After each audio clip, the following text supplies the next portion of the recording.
I'm going to be talking about painting, but it means the other arts as well.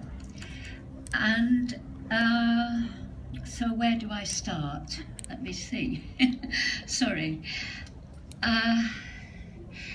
Well, Gregor, it's quite true. I do think my opinions are quite heretical. I don't consider that they're part of the dogma today, and I think art absolutely thrives only under a dogma. And so mostly the stuff that passes for art I have no interest in. And you know, so I won't, but I'd rather not comment on it too much. I mean, just leave it like that. But I sort of oppose it because art gives culture, and I don't think that anything that's being done today that I know of does that. And so, you know, we had consumption throughout the 20th century. We've still got it. We're destroying the planet, and if we had culture, things would be different. So I think what I'll just do, first of all, is give you a definition of culture. And I took this from Matthew Arnold, and I mention that because I might say one or two other things about Matthew Arnold. He wrote a book called Culture and Anarchy. And so anyway, he said that culture is the pursuit of our perfection by means of getting to know the best that has ever been thought and said and in the world, and through that knowledge casting a stream of fresh and free thought upon all our stock notions and habits. In other words, culture is something that is alive, and you can, if you understand the past, you can criticise the world you live in two ways. You can criticise it saying it was better then, that was a good idea that we've forgotten all about, or it can be, you know, things are terrible and we could make them better. So it's a way of not being complacent and just thinking that, well, the 20th century was a totally complacent age. Just follow the latest thing, that's all you had to do, and everything was going to get better and better. But we know that wasn't true. Anyway, Matthew Arnold talks a lot about the will of God. Now, I don't have a religious belief, but I'd like to tell you what I think he means by that.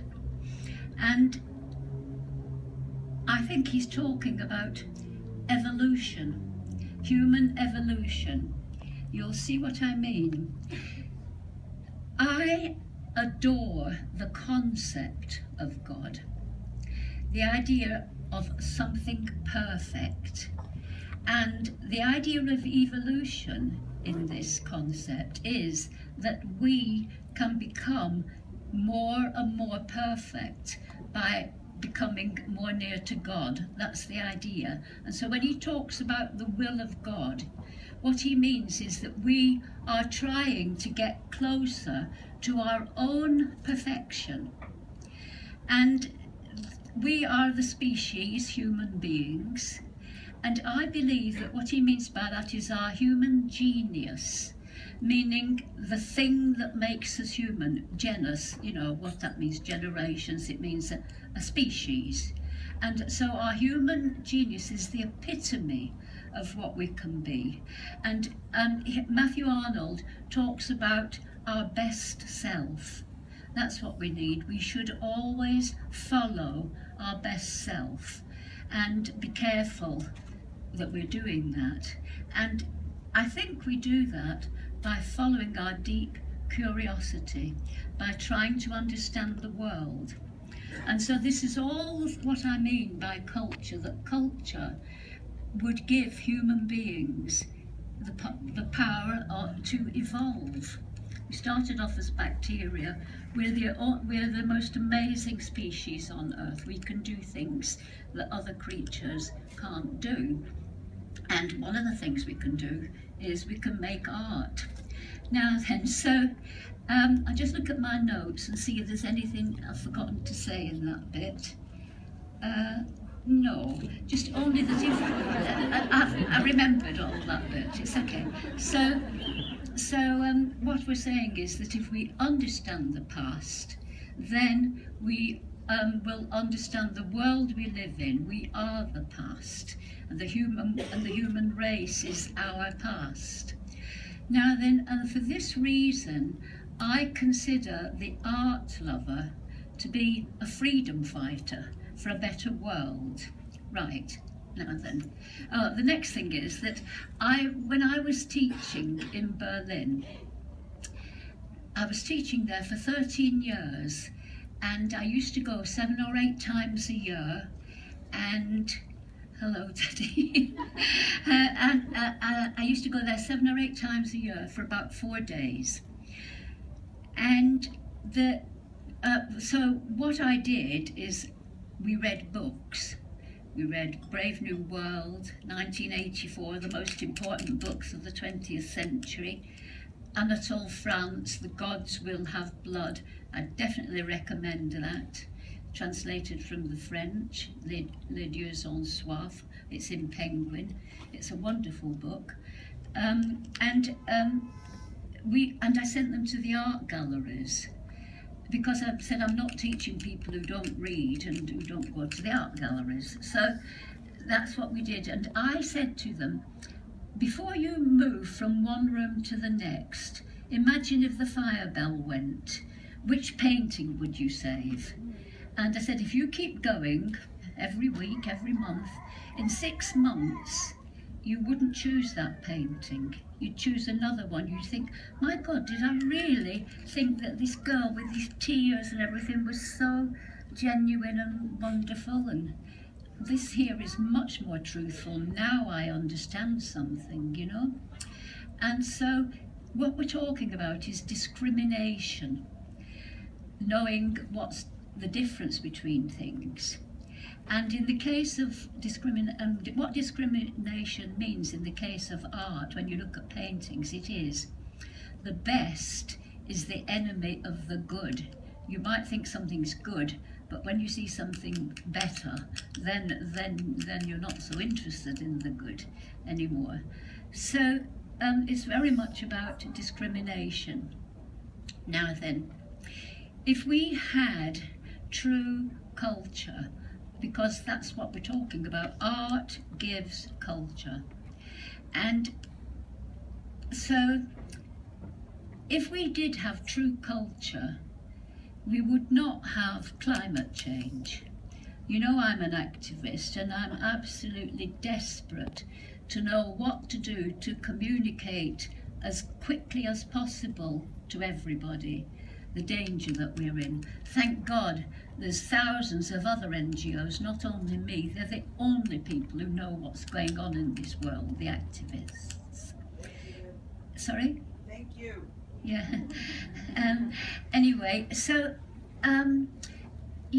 so now then, we would have different values. And my husband, Andreas, I was supposed to be helping him to do our top ladies' fashion collection. And I was obviously spending too much time with my activism and our NGO called Climate Revolution. And he said a dress, you know, is the most important thing in the world. And he said, there's nothing more revolutionary than a dress, and if people would only buy beautiful things, that would be climate revolution. So he was trying to make me do this dress. Anyway, now, so, Right, so now I'm going to mostly read, because I didn't want to forget anything from this bit. Now then, so I think that in the early 20th century, a shift occurred in the concept of art and the concept of culture. The work of art, the object, was considered not so much to have a value intrinsic to itself. It did not have its own significant value. It was only relative to the opinion of the viewer. So that was the shift. It wasn't that the work had the value, it was the eye of the beholder that had the value. And in a modern age of democracy, I've written, every arbitrary opinion is now accepted to be as good as the rest. You know, I've got my own opinion. But if you remember when I was talking about discrimination, an opinion is formed. That's why I sent those kids to the art gallery. To form their own opinion, you build it up, like I said, through judgment. And so, by the way, if there are no judges, there is no art. So we've got a problem with the artists and the judges, I believe. Right, anyway, and so I just written down something else. So is there a crazy logic going on here? Anybody can be an artist, that's the idea, isn't it? We're all equal, we've got democracy. Just do your thing, you can be an artist. Why doesn't somebody say, well, would you like to be an artist? Perhaps you'd rather be a brain surgeon, do that. You know, I mean, it's not so easy, is it? Anyway, but anybody can be an artist. And we don't really need skill anymore. Art schools, some of them have started teaching drawing again. But everything's based on the transfer in a painting. Everything's based on the transfer from the brain to the hand. You know, it's like automatic, but it's a skill that you build, and it's wonderful because that is the transmission of spirit and soul and all your human qualities onto your work through which you are expressing yourself. Anyway, so anybody can be an artist, but care about the presentation skills. I think this is a dogma that's going on today. Make it look like you took a lot of trouble to say nothing. Say as little as possible. People will think this is important. They'll think they can discover something in there. And they'll think it's very profound and it'll be relevant because they will discuss it. Yeah, okay, right, that's what I think. Anyway, so less discrimination, more consumption. It was the age of the iconoclast, the 20th century. That means you smash the mould, you smash the images. And the dogma was to break tradition. Now, what I'm really saying here is that culture is tradition. You can't break the tradition. Anyway, the dogma was just keep up with the times, follow the latest thing, forget the past.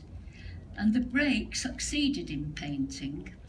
Although Matisse and Picasso, they were born in the 19th century, and I do believe that their great power as artists was something coming from the culture of the 19th century and those traditions.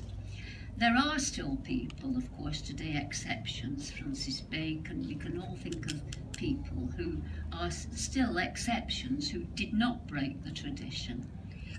Anyway,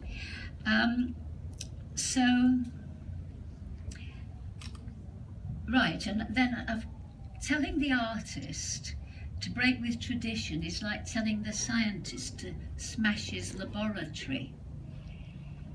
Because if you break tradition, you kill spontaneity.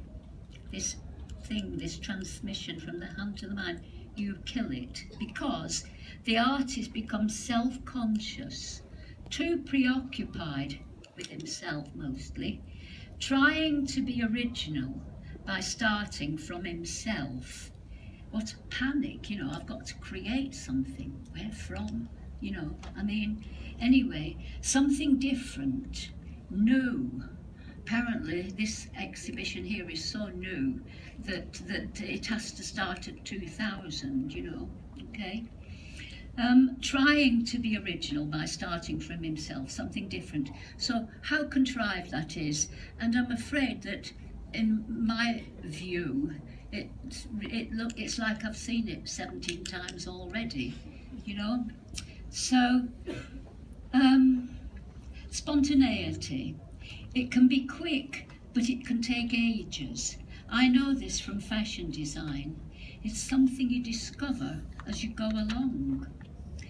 Think of Matisse going over and over, rubbing things out, cutting things again, over and over, trying to catch the idea he was after, until he tried everything and he was satisfied.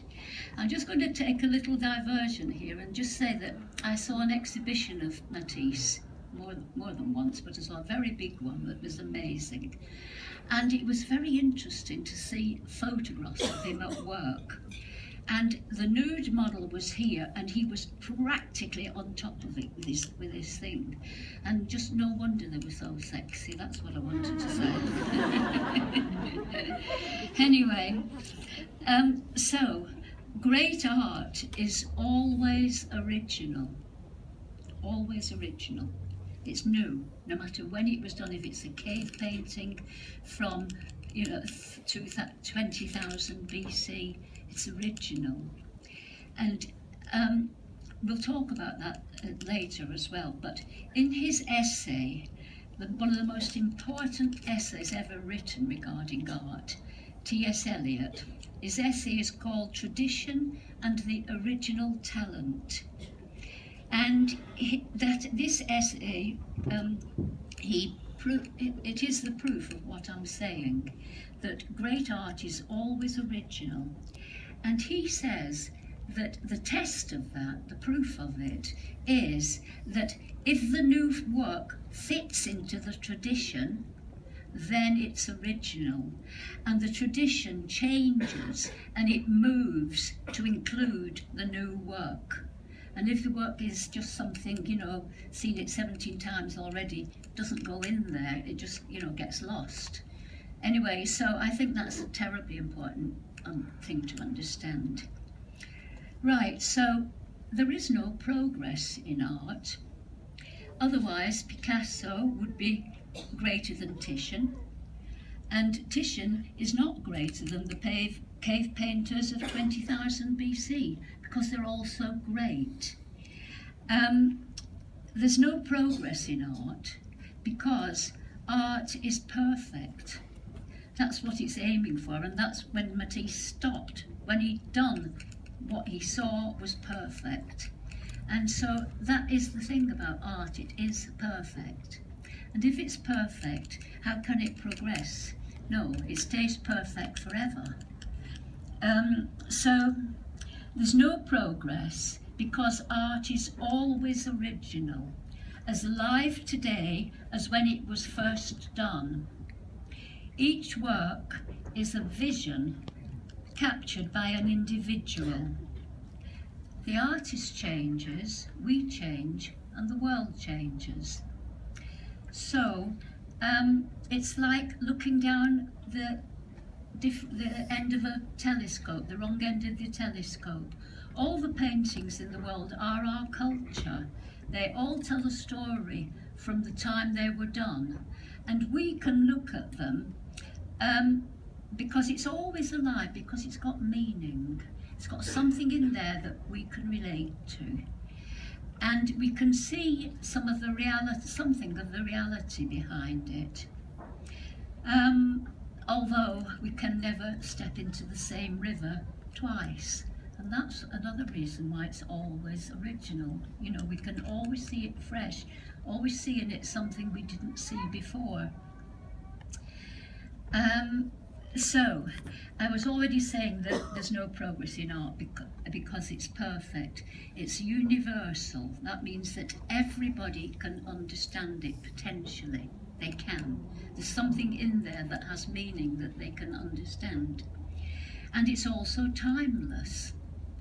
This is something that humans can do. It's what makes us human, although animals can do it too. They can do what I'm about to say. The world is spinning and we are part of the flux, but we can stop the world. Abstract a moment in time and pin it down by a representation. We can freeze, I don't know why it's called freeze in that sense this way, but anyway, we can freeze time in that painting. That's what makes it timeless. We stop the world for a moment and extract something. It's universal because it's knowledge. It's capable of meaning through direct experience. You get it. You don't get it at first, you might, and we'll talk about that later. Now then, the Greeks called art imitation. You know, you might have heard recently in some of my fashion shows, I've given the title Mirror the World. We should mirror the world. We should be a little piece of the world. And so it's like a little shard of glass, but everything's in there that belongs in the world. And art can mirror the world as well.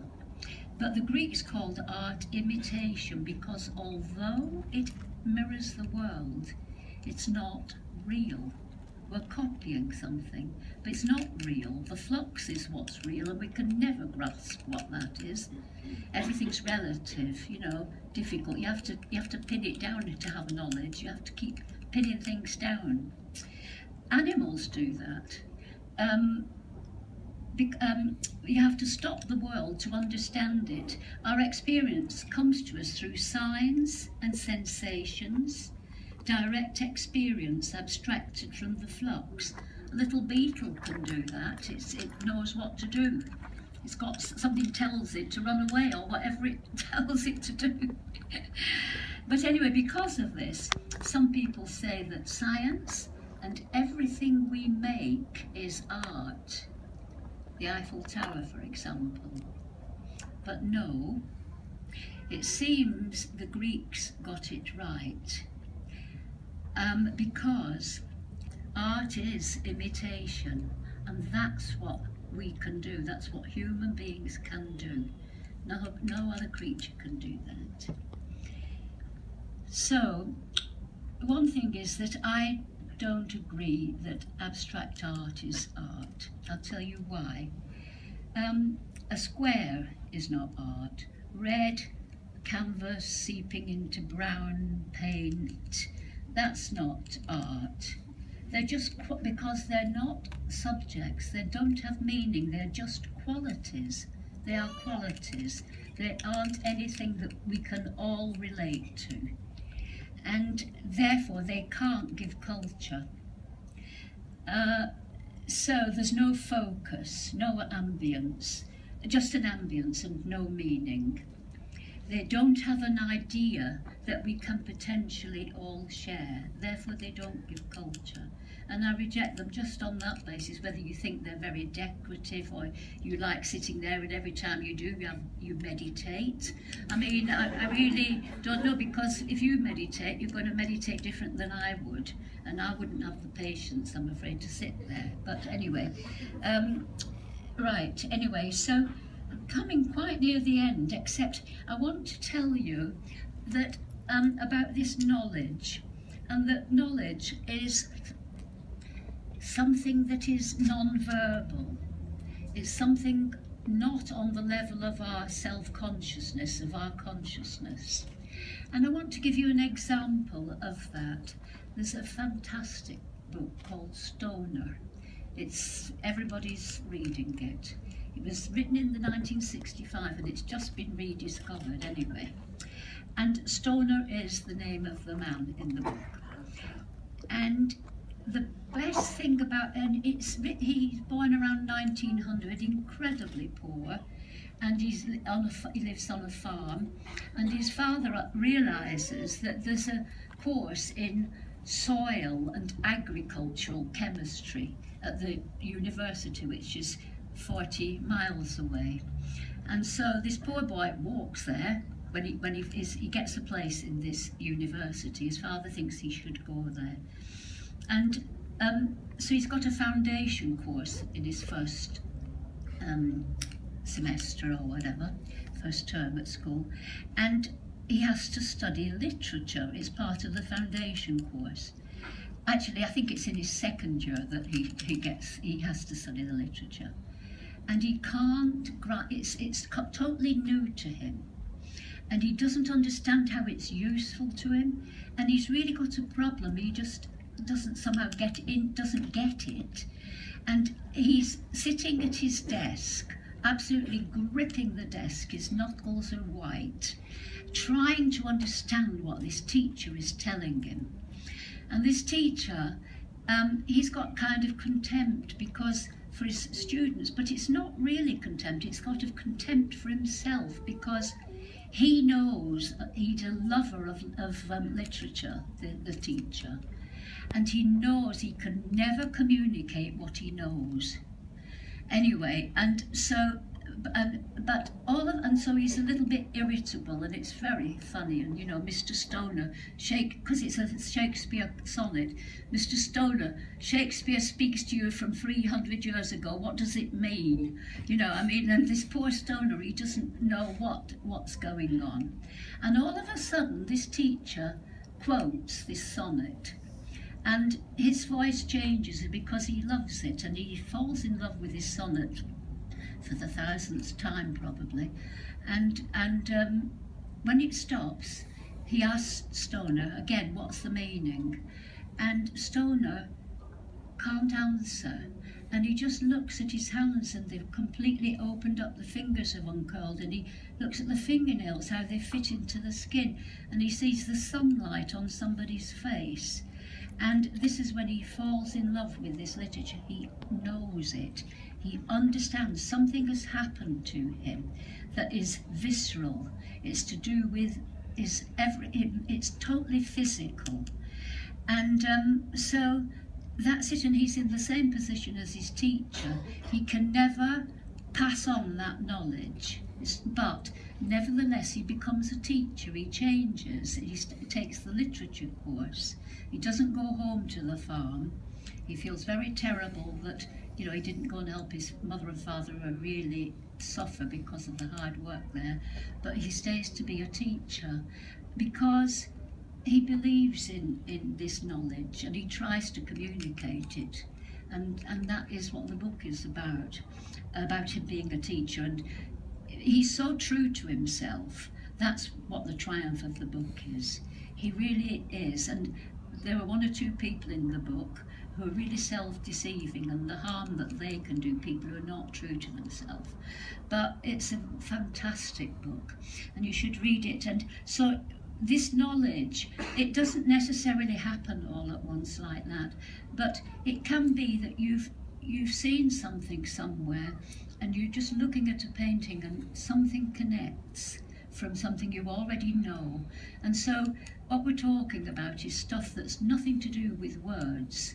And actually in a poem, even in a poem itself, even a poem where the sound of the words and the images they conjure up are so present, nevertheless even the words of a wonderful poem can get in the way of the poem. You've got to get it, Anyway, so that is what art can do. That's what culture's about. Culture can talk about these things, but knowledge is something that everybody has to find for themselves. Okay, now then, so I now want to just talk about this painting. And what happened is that, well, I've got to tell you a couple of things. There was going to be a map on here, but they didn't succeed to get it on. But some of you have got a leaflet that we gave out, which I give out to everybody. It's the most important thing I've ever done, because it shows people the danger we're in from climate change.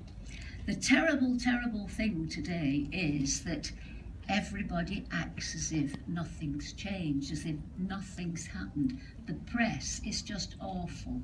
I might talk about that again, but that is what gives us a feeling of, it gives me a feeling of living in a mad, mad world, because the reality of what we face is just completely avoided. It's mad, it's absolutely mad, and we've got to try and do something. Anyway, before I talk about the painting, I want to raise money for the painting in some way, but I want to just say that the proceeds would go to Cool Earth. Cool Earth, I've got to tell you about that quickly. It's a charity that will save the rainforest, all those great equatorial rainforests, all of them. It will save them by 2020.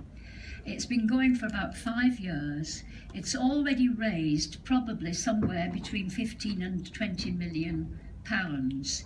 And the reason that it did that is because a country, Peru, one of the countries that this forest, is next to, they joined the scheme, and so they contributed more than probably Cool Earth managed to raise. But anyway, so what is going on is that it was hands-on.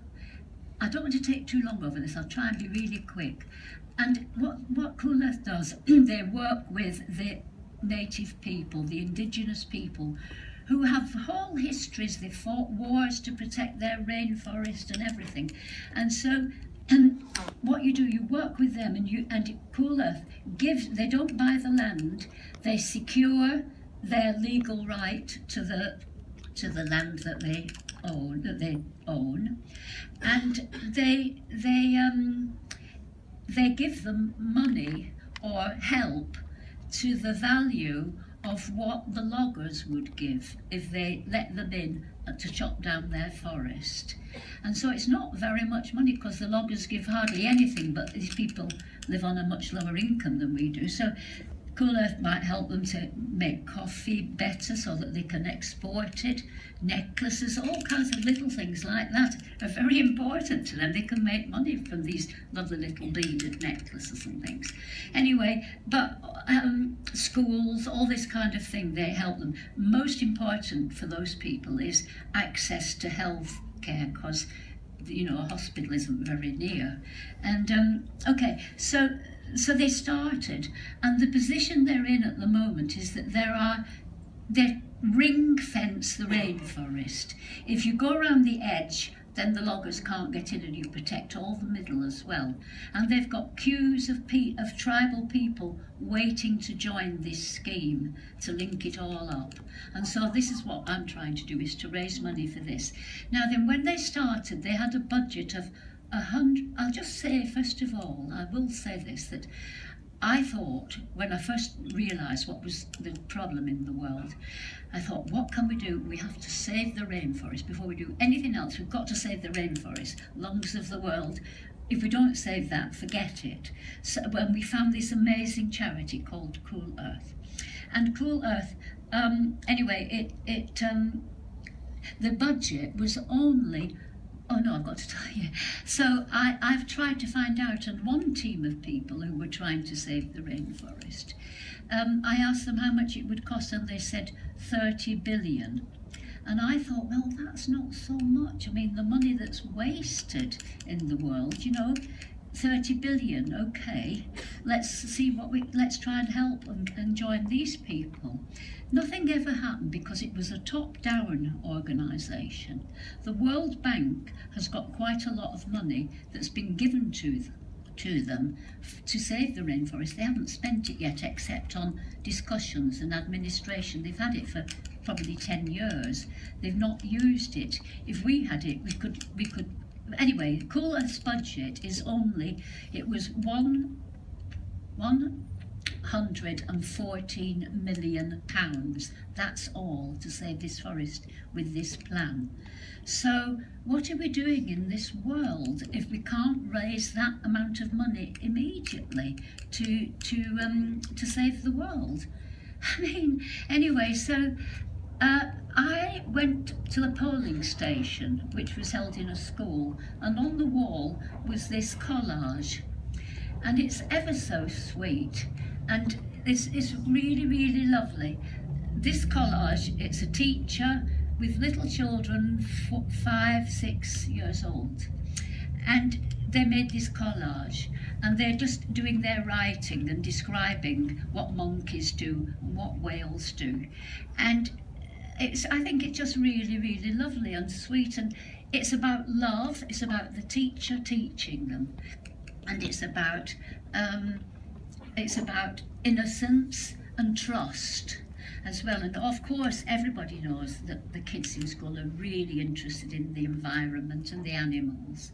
Anyway, so I thought, and I think what's really lovely about it is when they've written their writing, because it makes the language so artistic, so creative. You know, they've written something backwards, or they've put a double O for an ooh sign, which you wouldn't normally have or something, and you find yourself going, you know, and really the language is like newborn somehow because of the way they've written it. It's really, really creative and lovely, I think, this thing. Anyway, and so I thought, wonder if when they take that painting down, I could somehow or other get somebody to buy it and give the money to the rainforest, and then these children could have contributed to what I've just been talking about. So I had this in my mind, and then Gregor asked me to do this talk here, this here, and the thing was, but I think now we're getting into something a bit crazy. I feel it's really, really crazy, because I'm talking about how do we save the world from mass extinction. And I'm here with a kids collage saying, let's save the world with this collage. And so I just feel like the enormity of the task and the littleness of the means to accomplish the task is just crazy.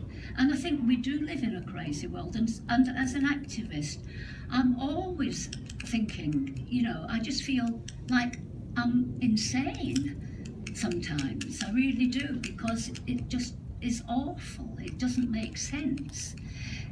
Anyway, so what else did I want to say about this? Wait a minute. Forgotten. Anyway, so I think that's it really, that I just feel that it's crazy. And so I like that I would have, the reason I know what I wanted to tell you. I wanted to tell you why it's so crazy, because Gregor asked me to speak here. And then my new secretary, called Benedict, he said to me, Vivienne, can you please give me an answer to this email? And it was a request to talk here. And I said, well, okay, all right. Next day, Vivienne, can you please give me an answer to this email? And then, you know, Gregor really needs an answer. And I said, well, what's going on? You know, I mean, and then it turned out that he'd had this email and lost it 1 month ago. And so he'd forgotten all about it. And so when Gregor phoned me up, I said, well, okay, I just came today and I just said, by the way, these people pay to get in there. Are you giving me any money? I just only found out about it. But anyway, and so maybe if I hadn't have felt guilty, I thought, oh, I'd better give him an answer. Maybe I wouldn't have done it. I don't know, as it all seems so crazy. And we didn't have time to work out how to sell it anyway. So I'm just going to say we're going to do it, and Teddy, I hope that Teddy will just be able to tell us some idea of what we are going to do to try to sell it. But how much is it worth? Is it relevant? Who would buy this? Who buys what's out there? I mean,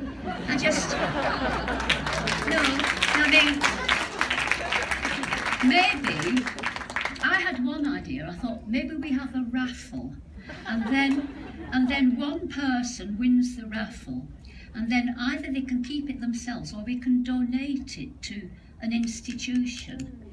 And I thought, what a great idea, how sort of what an art event it would be if we donated it to one of these empty flats that's in the high-rise building where nobody's even collected the key yet. And maybe that's the place for it. I really don't know, but I just feel I'm getting more and more crazy. So I don't know how we're going to do it. And Teddy's going to explain to you, probably. I really don't know, but I just think I've had enough. And I'm just going to get down on this floor and wait till somebody comes and gets me. Really. That's it.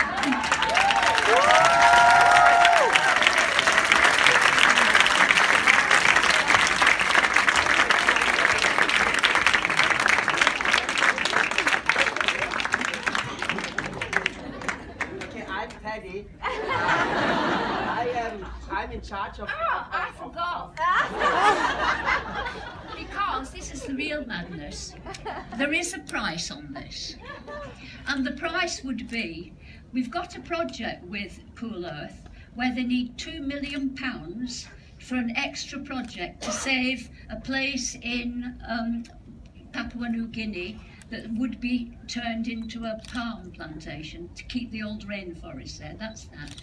Or, even more accurately, this painting should be worth £100 million because that's what we need to give Cool Earth to save the rainforest. And if whoever wants to pay that kind of money for it, there's a space here, and we could witness the fact that they can write their name and they can put, "I saved the rainforest."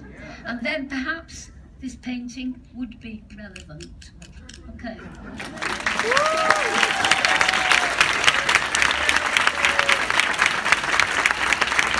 fact, I demand that somebody pays that much money for it. I am in charge of getting the 100 million, sort of, within our team. When you came in, some of you put down your names and your email addresses already, because we want to invite you. We are in the planning of stage 2 of today's talk. If you haven't done so, please, at the desk there is a list. Just write down your name and your email address, and we keep you informed what the next stage is going to be. We are planning an event, and that's all I can say at the moment. So we're gonna send you an email, save the dates.